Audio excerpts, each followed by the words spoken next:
et on se retrouve sur une vidéo lecture, une nouvelle de Lovecraft qui s'appelle Dagon. Je vais lire avec vous cette nouvelle et ça devrait durer environ 25 minutes. Donc j'espère que ça vous plaira. Désolé pour le reflet dans les lunettes, je peux pas faire vraiment autrement. Mais bon, j'espère que ça le fait quand même. C'est parti.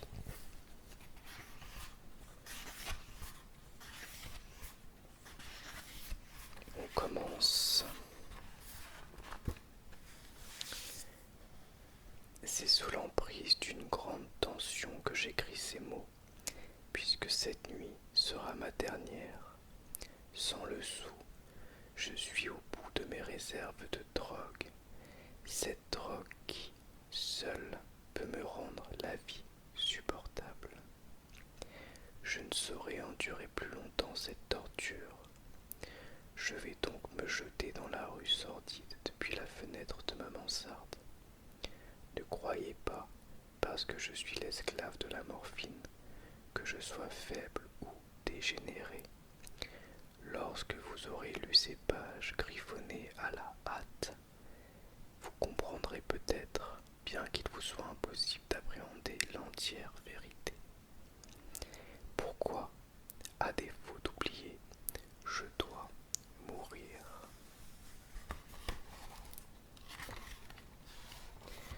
C'est dans l'une des régions les plus désertes du vaste Pacifique que le paquebot dont j'étais le subrécargue tomba sous les coups d'un contre-torpilleur allemand.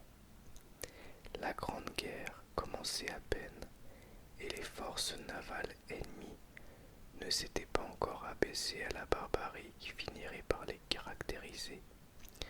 Le destroyer nous arraisonna donc légalement et l'équipage dont j'étais fut traité avec toute la considération et toute l'équité due aux prisonniers de guerre.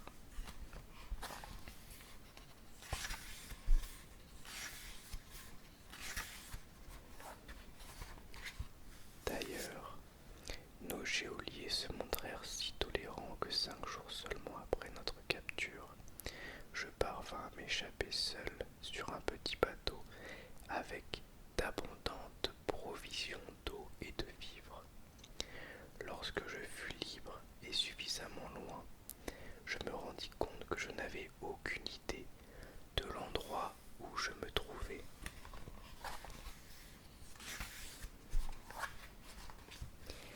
N'ayant jamais été un bon marin, je ne pus que supposer à la position du soleil et des étoiles que j'étais un peu au sud de l'équateur. J'ignorais tout de la longitude de ma position et ne voyais ni île ni côte qui auraient pu m'aiguiller. Le temps était au beau fixé pendant de nombreux jours.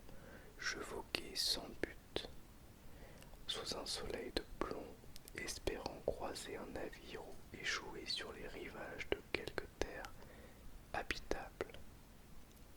Mais comme ni l'un ni l'autre ne se produisait, je commençais à désespérer. Seul sur les infinies et mouvantes vastitudes d'azur. Le changement survint alors que je dormais.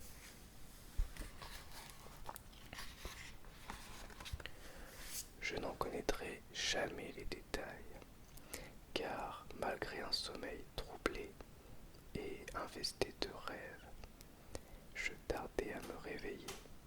Quand enfin cela se produisit, je m'aperçus que j'étais à moitié enfoncé dans une substance gluante d'un noir infernal. Le bourbier, parcouru d'ondulations monotones, s'étalait à perte de vue dans toutes les directions.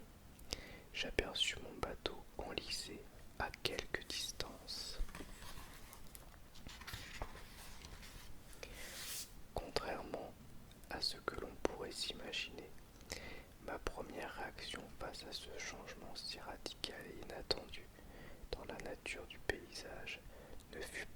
la stupéfaction. Je fus plutôt saisi de panique, car l'air et le sol pourrissant avaient quelque chose de sinistre qui me glaçait d'effroi. Les carcasses de poissons en décomposition et les autres formes indescriptibles que je voyais affeurer à la surface de la vaste plaine fangeuse faisaient régner une odeur pestilentielle. Peut-être est-il vain de tenter de mettre des mots sur l'indicible hideur que peut receler une immensité stérile et absolument silencieuse.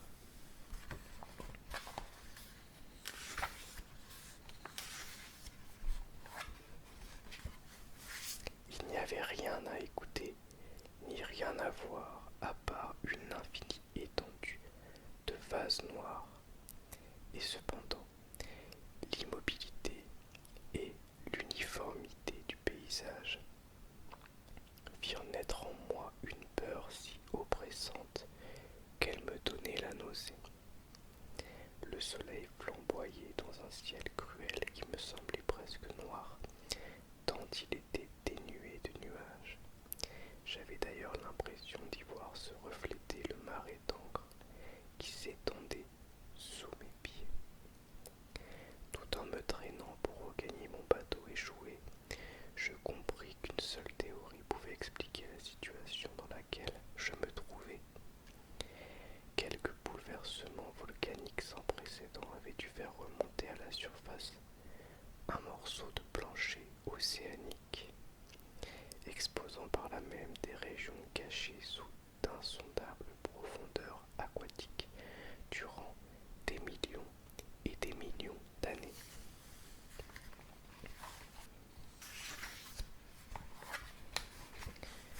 Cette nouvelle terre était si grande que même en tendant l'oreille, je ne percevais pas le moindre bruit de vague. D'ailleurs, nul oiseau marin ne venait se repaître des cadavres. Je passai plusieurs heures assis à réfléchir dans mon bateau. Comme il était couché sur le côté, il me protégeait quelque peu du soleil qui traversait les cieux. À mesure que la journée avançait, le sol perdait en adhérence. Je fis l'hypothèse qu'il serait bientôt suffisamment sec pour me permettre de m'y aventurer à pied. Cette nuit-là, je dormis peu. Le lendemain, je préparai un pactage de vivres et d'eau afin de partir en quête de la mer disparue et d'un possible sauvetage.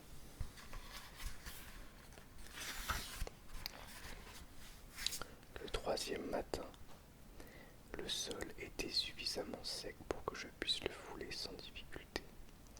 L'odeur de poisson pourri était insupportable, mais mon salut m'importait trop pour que je me soucie de ce genre de désagrément.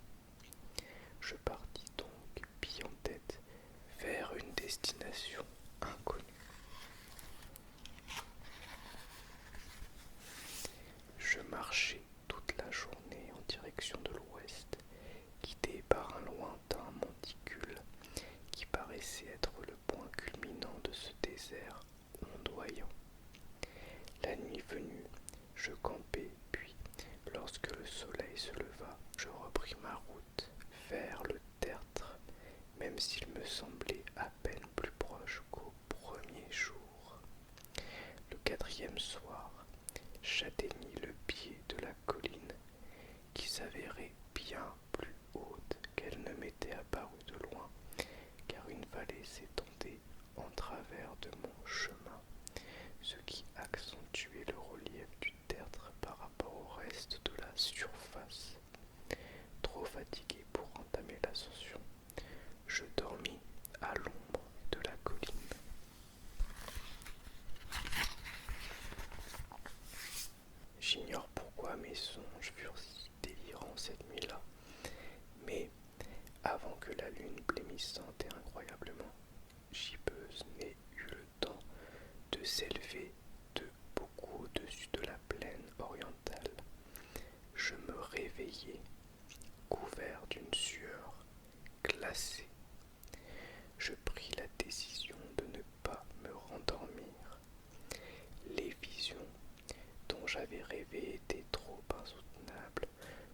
j'accepte de me les infliger de nouveau.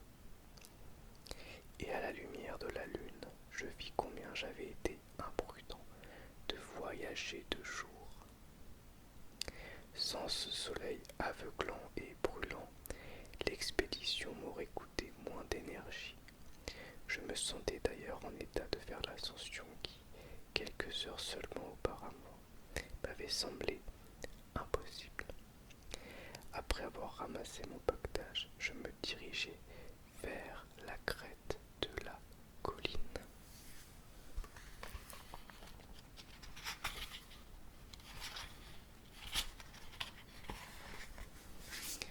J'ai dit que l'irrémédiable monotonie de la plaine avait éveillé en moi une horreur sourde, mais je pense que cette horreur devint plus forte lorsque je parvins au sommet de l'éminence, car en regardant de l'autre côté, je vis un gouffre ou un canyon insondable dont les recoins noirs étaient hors de portée de la lune encore trop basse.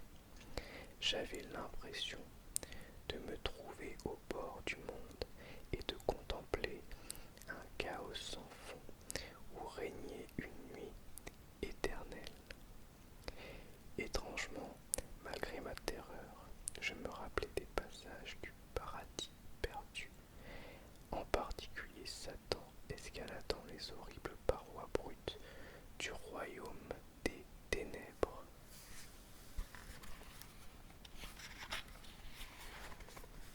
Comme la lune continuait de monter dans le ciel, je m'aperçus que les bords de la vallée n'étaient pas aussi abrupts que je l'avais cru.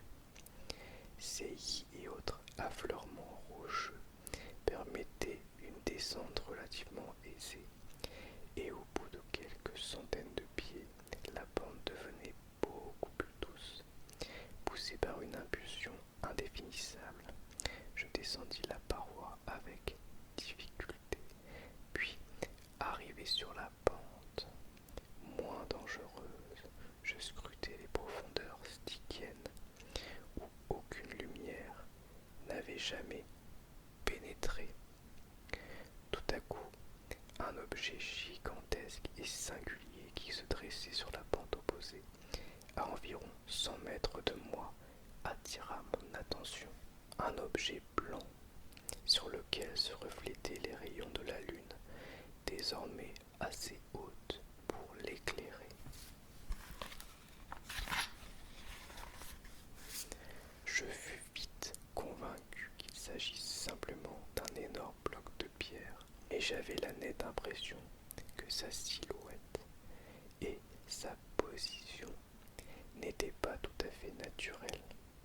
En l'observant plus attentivement, je fus envahi par des sensations que je ne pus exprimer, car malgré sa taille titanesque et le fait qu'il se fût trouvé depuis la jeunesse du monde dans un abîme béant au fond des mers, je voyais bien que cet étrange objet était un monolithe bien formé, dont la masse imposante avait été travaillée et peut-être vénérée par des créatures vivantes et conscientes.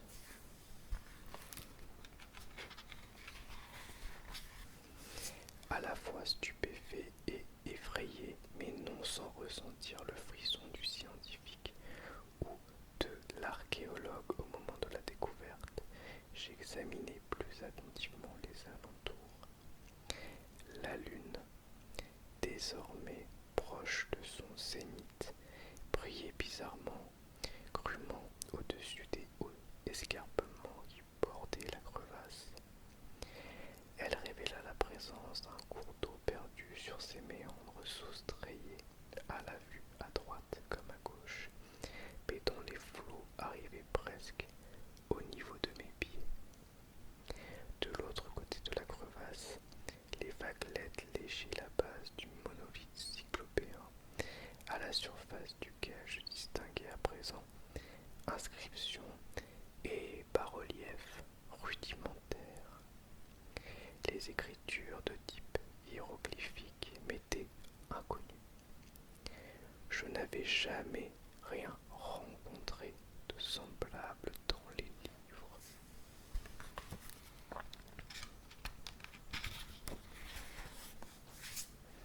Elle se composait principalement de symboles aquatiques, poissons, anguilles, pieuvres, crustacés, mollusques, baleines et autres animaux de ce genre. Plusieurs caractères représentaient des créatures marines inconnues du monde moderne, mais dont j'avais observé les corps décomposés sur la plaine surgie des abysses. Cependant, c'étaient les bas-reliefs qui me captivaient le plus. Leur taille était telle que je les voyais parfaitement, malgré la distance. L'eau, maintenant éloignée, les sujets auraient éveillé la jalousie de Doré.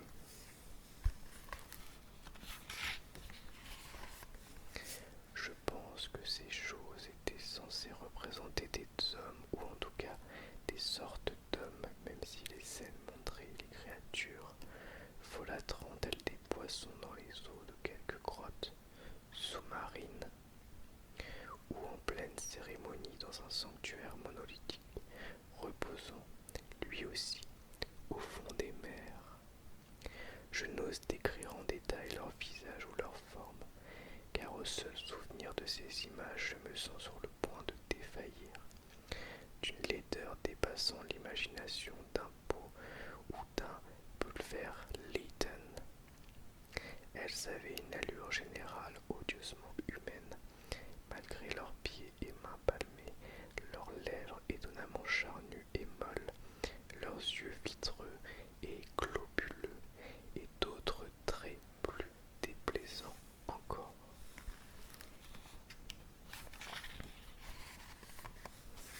C'est alors que je le vis. Il y eut à peine un léger remous, mais il émergea des flots sombres. Ce gigantesque polyphème répugnant se jeta sur le monolithe, et tel le prodigieux monstre cauchemardesque qu'il était, l'entoura de ses longs bras couverts d'écailles, tout en baissant sa tête hideuse pour cracher des sons articulés. C'est, je crois, cet instant précis que je perdis la raison. Je me souviens à peine de l'escalade frénétique, de la pente et de la falaise et du trajet délirant pour retourner au bateau. Je crois avoir beaucoup chanté et avoir ri bizarrement quand je ne pouvais plus le faire. J'ai le vague souvenir d'un violent orage survenu quelque temps après que J'ai le vague souvenir d'un violent orage survenu quelque temps après que j'avais retrouvé mon embarcation. En tout cas, je suis sûr d'avoir entendu des coups de tonnerre et aussi des bruits que la nature n'aimait que lorsqu'elle est déchaînée.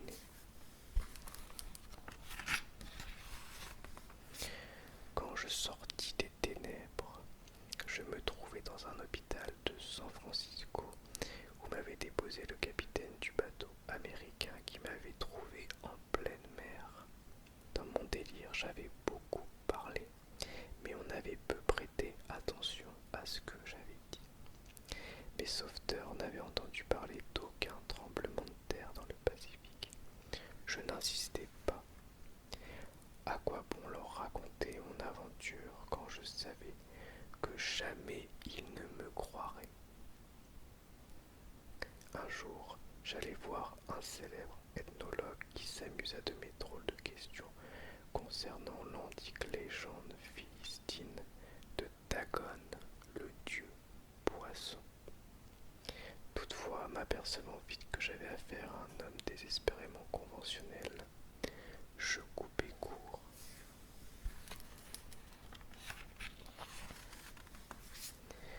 C'est la nuit, alors que la lune gibbeuse décline, que je vois la chose. J'ai essayé la morphine mais la drogue, tout en ne m'offrant que de légers sursis, a irrémédiablement fait de moi son esclave.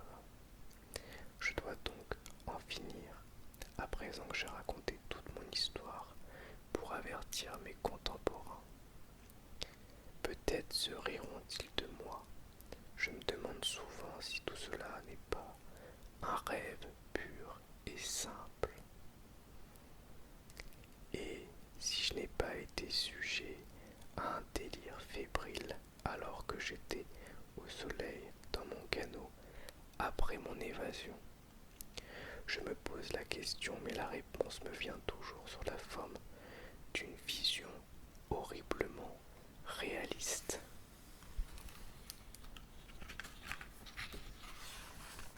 Je ne puis songer aux profondeurs abyssales sans frémir en imaginant les créatures innommables qui pourraient en ce moment même ramper et patauger sur le plancher océanique gluant, vénérer leurs vieilles idoles de pierre et sculpter leurs portraits écœurants sur des obélisques de granit trempé.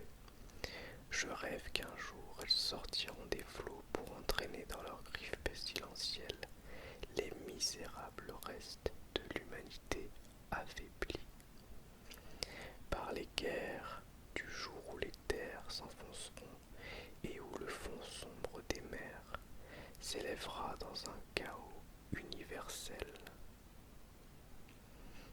La fin est proche, j'entends un bruit à la porte, comme si quelque gigantesque créature pesante à la peau glissante se frottait contre le bois. Elle ne me trouva pas, mon Dieu, cette main. La fenêtre, la fenêtre.